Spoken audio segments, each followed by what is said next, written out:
Welcome to this Zentangle Quickie. My name is Heather Hartwick Gladden. I'm a certified Zentangle teacher, and today we're going to take a look at the Tangle Remo from Ann Marks.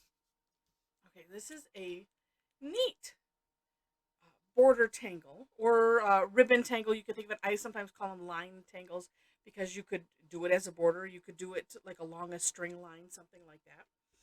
And this one starts off um, with a bunch of seeds angled. And so, if you have if you're doing Zentangle traditionally, where you would put your four corners in your border, this could be from your border, it could be either way, out to the edge, or or inside, however you want it. I'm not going to draw any pencil lines because we're just going to do it. So again, it starts off with seed shapes on an angle. And so let's see, and I was liking to draw mine underneath first for whatever reason doing this, but okay, so like that. And a seed shape, if you are new, is a curved line one direction, a curved line going the opposite direction, meeting on both sides, and it looks like a seed. That's why we call it that. So then I turn my tile just so it's comfortable for my hand. Ooh, let me move that up. And then, and I like doing the underside first. In my mind, it's the underside. I should say that. Okay, so and then going up and then coming down, but meeting right here. This also can take on, a larger curved line look as well. And now there are some tangles, and we're just going to continue this. You would do this, as far as you want to go. There are some tangles. Zenith comes to mind. I know there are some other ones that they actually starts off with the curved line, and then you curve it this way. You could do it that way if you wanted to, if you've done those tangles and you know what I mean. I kind of like it this way. I always have trouble with the other ones, getting all of the seeds to look nice. It ends up the same because as you can see, you have a curved line here, a curved line here, and you would just continue that. So up to you. I just want to throw that at you. And if you're not familiar with the Zenith Tangle, I do believe I have a video on that. It's from Zentangle. All right, the next step. This is kind of like crescent moon if you've done that tangle. So we're just going to put a little curved line in the middles, but we're going to do it to both sides and fill it in.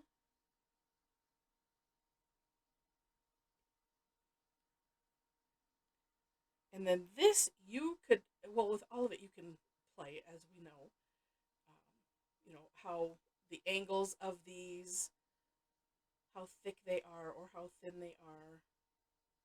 This, if you wanted to put it up a little bit further, you can. This one, I usually like to, something like this, I will start a little smaller than I think because we can fill in and I can expand it out a little bit more.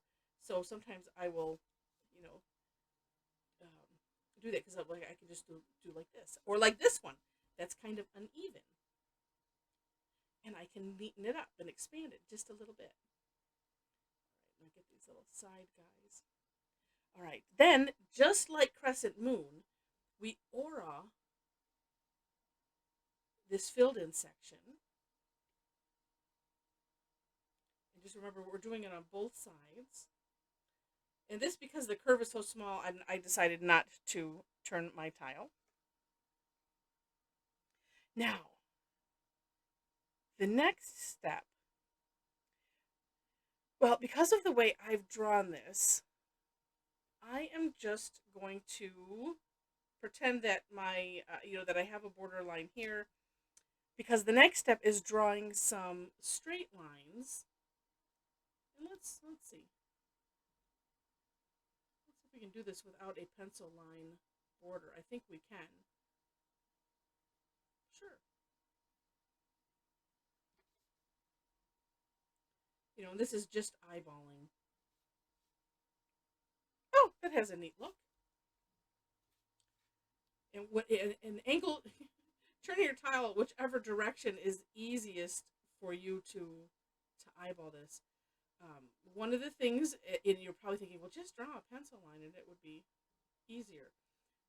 But one of the things with Zentangle is not drawing, not having something that you have to, you, whether it's a grid line or something that you have to go back and erase later.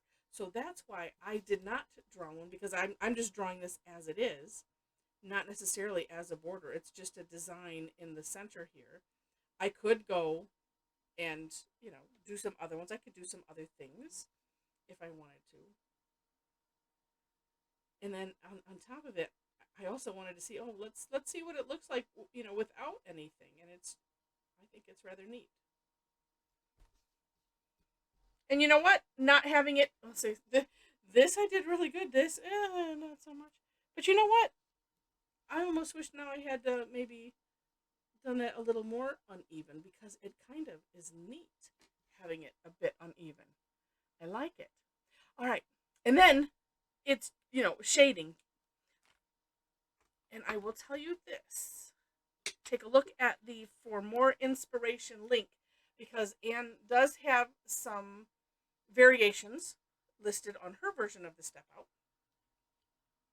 And let's see. I'm going to, let's do the seeds. I'm going to put some on the tips. We'll make that pop out, and then I'll decide if I want to do something else.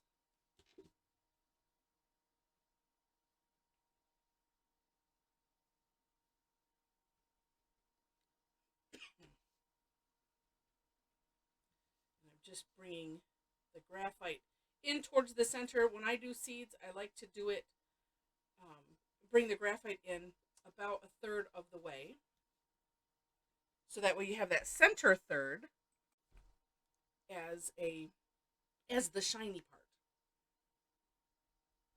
And you have to have some. It doesn't. That's just, I eyeball it. I think that way, so that way I make sure to leave some, and you can see that effect. But I'm gonna do this as well. I'm gonna go a bit darker. Ooh, and actually, why not go around that center bit.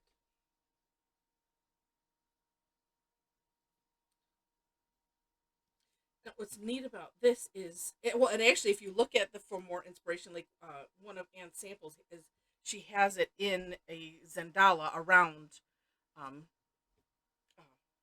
yeah, it's a mandala, but some will call that, but we call our round shaped dies Zendalas.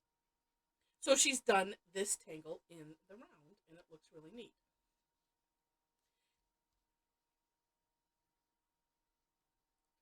And like I said, just going a little bit darker here. Yeah, it gives it some depth, and it pops those out, and it's kind of neat. It is indeed. So whether, you could use it as a border, you could. You just gave me a thought. I'm not going to do it now. Could line these up next to each other, so then you'd have seeds kind of coming the other way, or however you'd want to do it, and you could do rows of them and have it be a fill-in type tangle. There's a lot of tangles that kind of look like that already, but this, it could be neat. So anyway, neat tangle, and I like ones like this, simple and cute. So if you enjoyed this, and I hope you did, would love to have a thumbs up or a like. Feel free to share it, and if you haven't yet subscribed to the channel, I would love if you subscribe to the channel. In the description section, underneath where the step outs are located, you will find ways to connect with me. So if you enjoy my videos, I want to let you know that I do live classes online every week, actually almost twice a week. It just depends on the week. And would love to have you join in. I have a lot of them are free, and I do have some that are paid. So you can find the information out on my website, and if you have trouble finding it, then just let me know, and I will I'll help you out. All right. So with that, thanks so much for watching, and I wish you happy tangling.